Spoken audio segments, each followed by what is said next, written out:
नमस्कार, आप live series का खास कार्यक्रम देख रहे हैं सुबह की चाय और मैं हूं वसीम खान। देखिए, आज हम खबरों के सिलसिले में बात करेंगे। तेजस्वी यादव यात्रा पर हैं, कार्यकर्ताओं से संवाद स्थापित कर रहे हैं और आज आखिरी दिन पहले चरण की यात्रा की और तेजस्वी यादव ने कई बड़े फैसले लिए हैं। अंदर खेमे बैठक में क्या कुछ तेजस्वी यादव ने कार्यकर्ताओं को निर्देश दिया है, आज हम आपको वो बताएंगे। देखिए, जेडीयू ने बीजेपी से बड़ी मांग करती है। विधानसभा में सीटों को लेकर सियासत तेज हो चुकी है। बिहार से लेकर दिल्ली तक हलचल तेज है।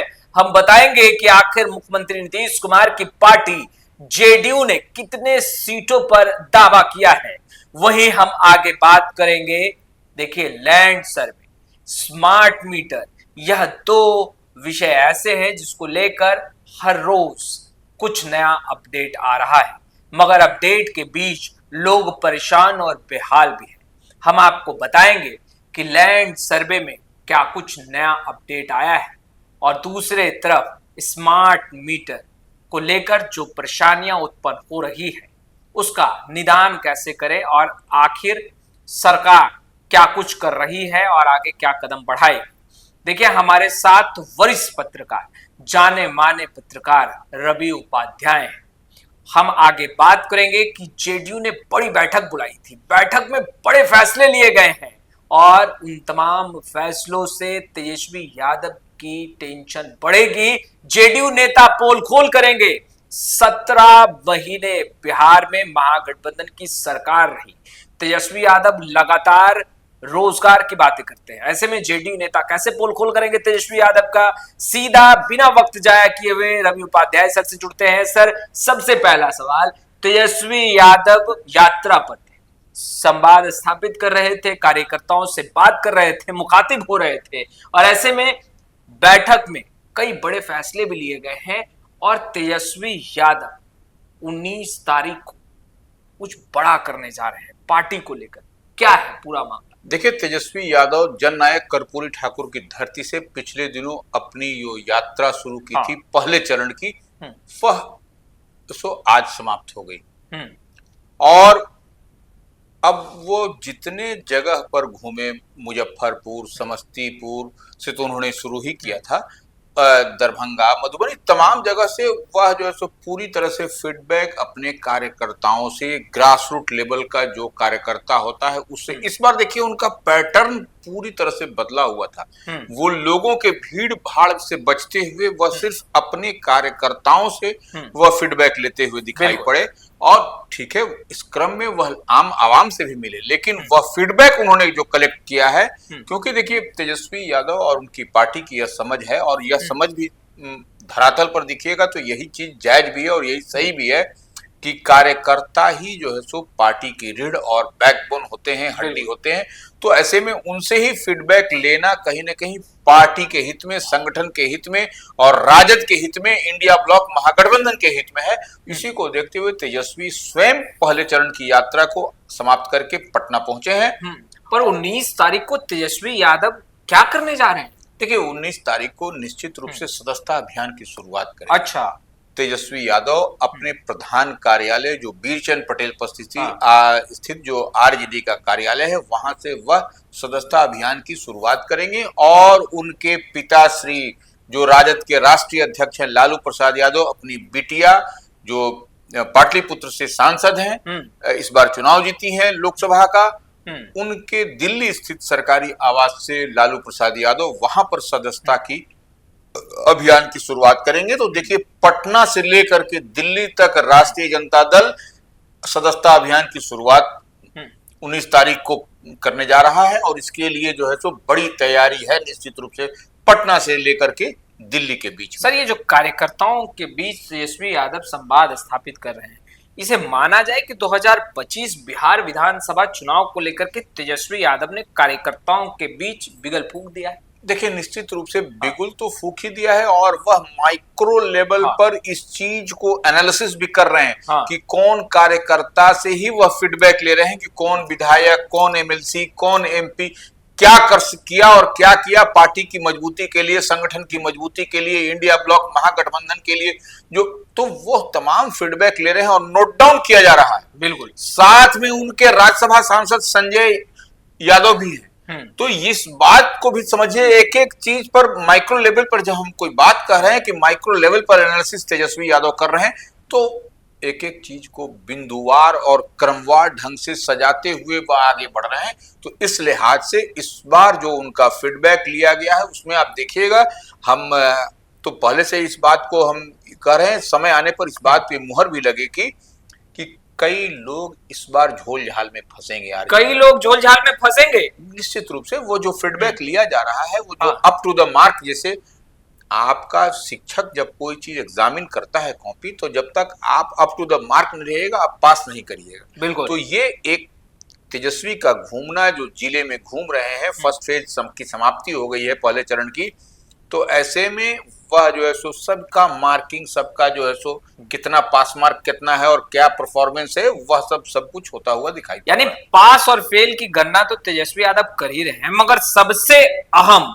जिसको लेकर देखिए बिहार के साथ साथ दिल्ली की भी राजनीति गर्म हुई है। सीएम नीतीश कुमार की पार्टी जेडीयू ने बीजेपी से बड़ी मांग कर दी है। सर मांग भी विधानसभा सीटों को लेकर। सर पूरा मामला क्या है? बिहार से लेकर दिल्ली तक हलचल तेज हो गई। नहीं देखिए, हलचल की बात नहीं है। देखिए भारतीय जनता पार्टी एनडीए में बड़े भाई की भूमिका में है, बिहार से लेकर के दिल्ली तक। बिल्कुल। तो वो ऐसी परिस्थिति में कोई भी डिमांड, कोई भी मांग अपने बड़े भाई या जो अलायंस पार्टनर हो या घर में ही आप अपने गार्जियन से ही करते हैं। तो इस परिस्थिति में निश्चित रूप से भारतीय जनता पार्टी जो बड़े भाई की भूमिका में है, तो वो दिल्ली में होने जा रहा है विधानसभा चुनाव को लेकर के, जो पार्टी के रिलायबल सोर्सेज हैं उन लोगों ने उनसे जो चर्चा है पॉलिटिकल कॉरिडोर में, कि दिल्ली विधानसभा के चुनाव में जेडीयू वहां पर 4 सीट का डिमांड किया है कि 4 सीट हमको माने पार्टी को मिलना चाहिए। अब देखिए मिलना नहीं मिलना वो अलग विषय है, लेकिन 4 सीटों का डिमांड जो है सो दिल्ली विधानसभा चुनाव में जेडीयू की है कि एनडीए फोर्स से उनको 4 सीट दिल्ली में मिलनी चाहिए। और वो देखिए पहले भी जो है सो जेडीयू वहां से लड़ती रही है विधानसभा का चुनाव। ठीक है, परफॉर्मेंस माने अलग अपने दम पर लड़ी, ऐसे लड़ी, तो वो अलग फैक्टर है। बट इस बार 4 सीट की डिमांड में है और जेडीयू का तेवर भी इस बार कुछ है, बिल्कुल बदला सा है। बिल्कुल। देखिए अब सबसे अहम सवाल को लेकर हम रवि उपाध्याय सर से जुड़ेंगे। देखिए रवि उपाध्याय सर लगातार जानकारी दे रहे हैं, लगातार आप तक अपडेट पहुंचा रहे हैं जमीन सर्वे को लेकर।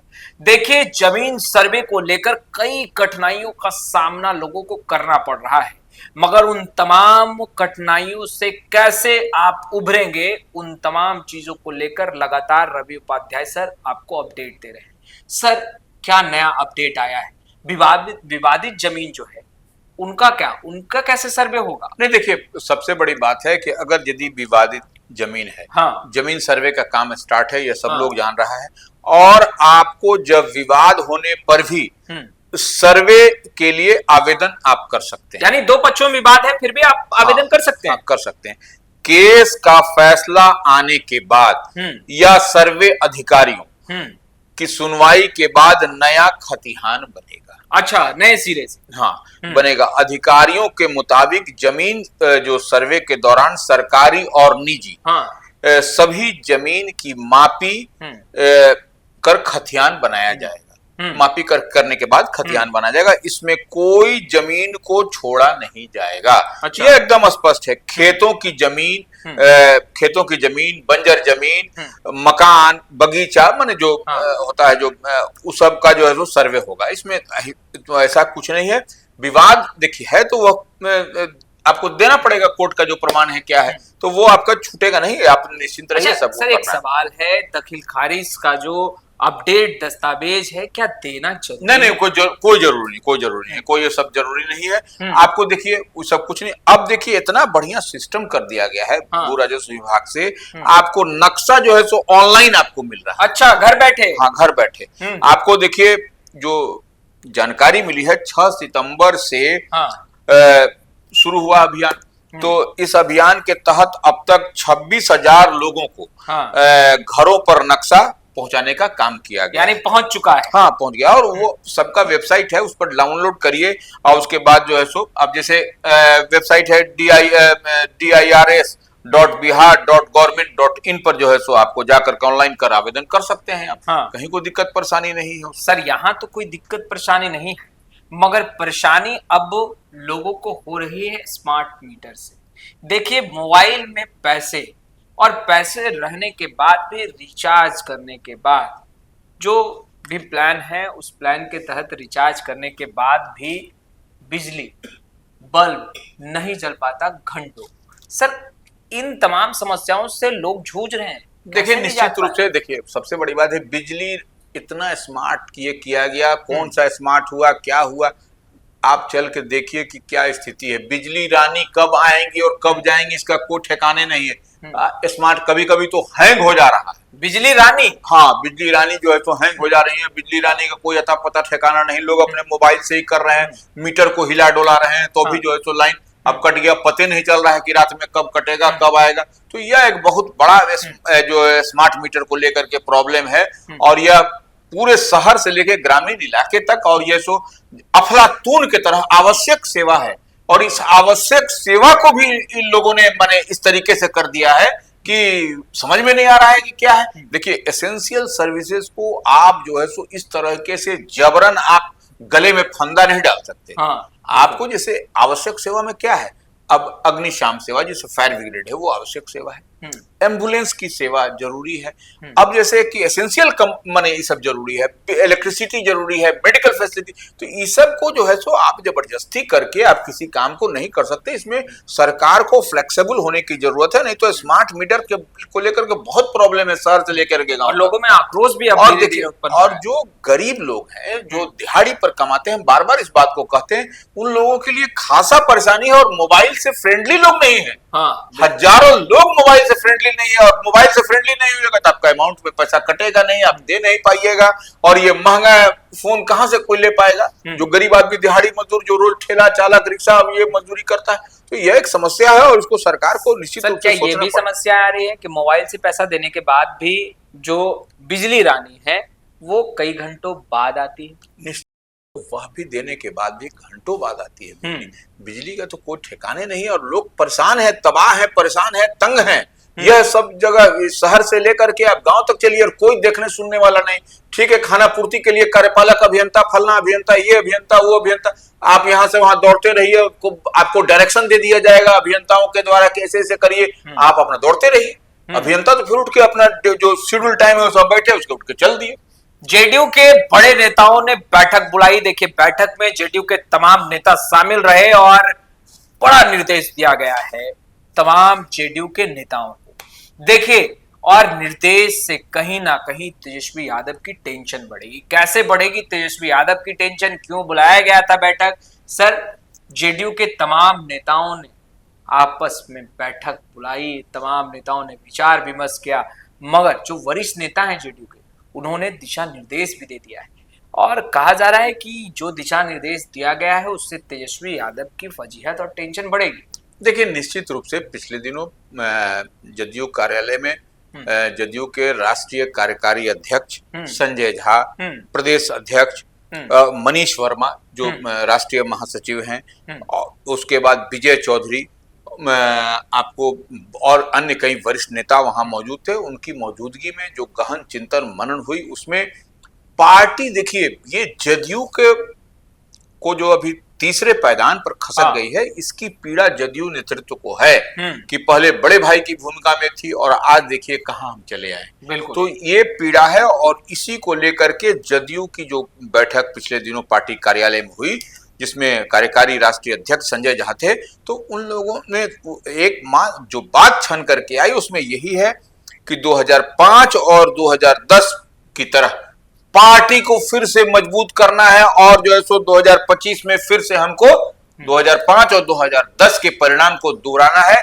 सो दैट कि हम बड़े भाई की भूमिका में आए। इसके लिए तमाम तरह के संगठन के विस्तार, संगठन पर मजबूती पर चर्चा, ये सब पूरी तरह से हुआ और एक एक पॉकेट पर जो है सो चीज मंथन हुआ। और इसमें तमाम, आपको देखिए, ये लोग तो बड़े नेता थे, लेकिन प्रदेश पदाधिकारी थे, प्रवक्ता थे, जिला अध्यक्ष थे, और उसके बाद से तमाम पदाधिकारी थे। और उसमें जो है सो क्या विजन है नीतीश कुमार का, जो पार्टी के राष्ट्रीय अध्यक्ष मुख्यमंत्री बिहार हैं, इसके बारे में भी बताया गया, और कैसे जो अंतिम पायदान पर बैठे हैं उसके अपलिफ्टमेंट के लिए, और क्या जो है सो विपक्ष क्या कह रहा है, सब पर जो है सो गहन चिंतन मनन हुआ, और कहीं ना कहीं सकारात्मक और संकल्प जो नीतीश कुमार का है उसको दोहराया। सर, एक तरफ जेडीयू के नेताओं ने बैठक बुलाई, दूसरे तरफ जेडीयू ने बीजेपी के समक्ष बड़ी मांग रखी, मगर बीजेपी भी बड़ी तैयारी में। सर, बीजेपी कौन सी बड़ी तैयारी कर रही है? देखिए, भारतीय जनता पार्टी का तैयारी नहीं, देखिए कल जो प्रधानमंत्री नरेंद्र मोदी की जन्मदिन थी, 74वां जन्मदिन था, बिल्कुल। तो उस लिहाज से आप देखिएगा कि वह जो तैयारी हुई भारतीय जनता पार्टी की, वह जो है सो आपको सेवा पखवाड़ा के रूप में मनाने की तैयारी है। और हर जगह देखिए स्वच्छता पखवाड़ा बनेगा 17 सितंबर से 24 सितंबर तक। अच्छा। और उसके बाद में आपको 17 सितंबर से प्रधानमंत्री के व्यक्तित्व पर आधारित जो है सो प्रदर्शनी लगाई जाएगी, ब्लड डोनेशन कैंप है, तरह तरह के कई सारे कार्यक्रम किए जा रहे हैं। शुरुआत हो चुकी है। और भारतीय जनता पार्टी इसको लेकर के, भारतीय जनता पार्टी जो एक तरफ उसका सदस्यता अभियान भी चल रहा है। बिल्कुल। दिलीप जायसवाल जो प्रदेश अध्यक्ष हैं भारतीय जनता पार्टी के, इसके लिए पूरी तरह से फोकस्ड हैं, और इसके लिए उन्होंने जिम्मेवारी भी दे रखी है। अच्छा जी, तो वो कि किसको सदस्यता अभियान करना है, क्या करना है, कैसे चलाना है, और इस बार तो 1.5 लाख का मैंने टारगेट रखा गया है, 1.5 करोड़ का, 1.5 करोड़ का टास्क बांट दिया गया है। सबसे हाँ, 1.5 करोड़ का। इधर तो शुरुआती दौर में तो 3 दिन में ही 3 लाख हो गया था। तो ये एक बड़ा मैसेज है, ये बड़ी तैयारी में है भारतीय जनता पार्टी कि हमको इस बार 1.5 करोड़ बिहार में सदस्यता अभियान के टारगेट को हर हाल में अचीव करना है। और इस दिशा में तमाम देखिएगा कि प्रखंड, पंचायत, जिला, सब जगह जो है सो बिल्कुल ये कार्यक्रम लगा हुआ है भारतीय जनता पार्टी। देखिए, तमाम बीजेपी के नेता पूरी मजबूती के साथ सक्रिय हो चुके हैं। दिलीप जायसवाल लगातार कमांड कर रहे हैं और मॉनिटर भी कर रहे हैं, और खुद भी जनता के बीच जा रहे हैं। मगर आपने आपको बताया कि किस तरीके से सियासत गर्म है, जेडीयू एक्टिव है, तो वहीं दूसरे तरफ तेजस्वी यादव 19 तारीख यानी आने वाले 19 तारीख को सदस्यता अभियान की शुरुआत करेंगे। राजद सुप्रीमो दिल्ली में मोर्चा संभालेंगे। इस वीडियो में फिलहाल इतना ही। आपका बहुत बहुत शुक्रिया।